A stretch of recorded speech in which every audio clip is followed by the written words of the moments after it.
नमस्कार, आप देख रहे हैं न्यूज लाइव झारखंड और मैं हूं आपके साथ अनुपमा खोबरे और रुक करते हैं खास खबरों की ओर।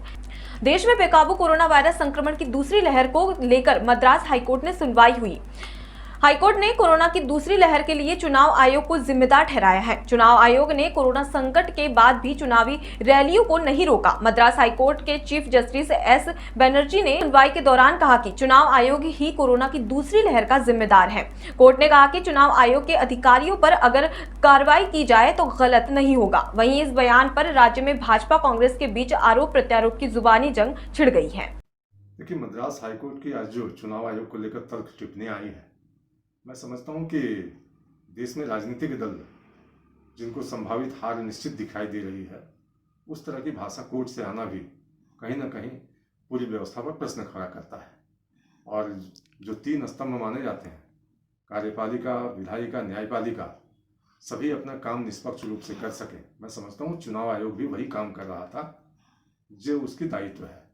और अगर कोर्ट को लगता था कि कुछ ऐसा संक्रमण, माननीय मद्रास उच्च न्यायालय ने जो टिप्पणी की है उसके लिए सचमुच में देखा जाए तो चुनाव आयोग जिम्मेदार है, लेकिन हमें साथ में यह भी याद रखना चाहिए कि चुनाव आयोग अब केंद्र सरकार की कठपुतली बन चुका है और ऐसे में इस तरह के गलत निर्णय होना लाजमी है। और जिस तरह से कोरोना के दूसरे लहर का केंद्र सरकार को पता नहीं था और जिस तरह से केंद्र सरकार के दबाव में चुनाव आयोग ने बंगाल में 8 चरणों में चुनाव कराने का फैसला किया और केरल में 1 चरण में उतने ही सीटों पर चुनाव कराने का फैसला किया, तो कहीं न कहीं चुनाव आयोग दबाव में काम कर रहा है।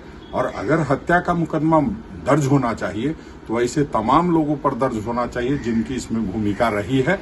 हम समझते हैं चुनाव आयोग के साथ साथ केंद्र सरकार के पर भी हत्या का मुकदमा दर्ज होना चाहिए कि केंद्र सरकार ने किस परिस्थिति में चुनाव आयोग को ये नहीं बताया कि कोरोना का दूसरा लहर आने वाला है और उससे हमें सावधानी बरतने की जरूरत है। केंद्र की स्वास्थ्य विभाग को ये बताना चाहिए था, साथ ही साथ गृह मंत्रालय को बताना चाहिए था कि कोरोना का दौर है, इसमें चुनाव कराना मुमकिन नहीं है।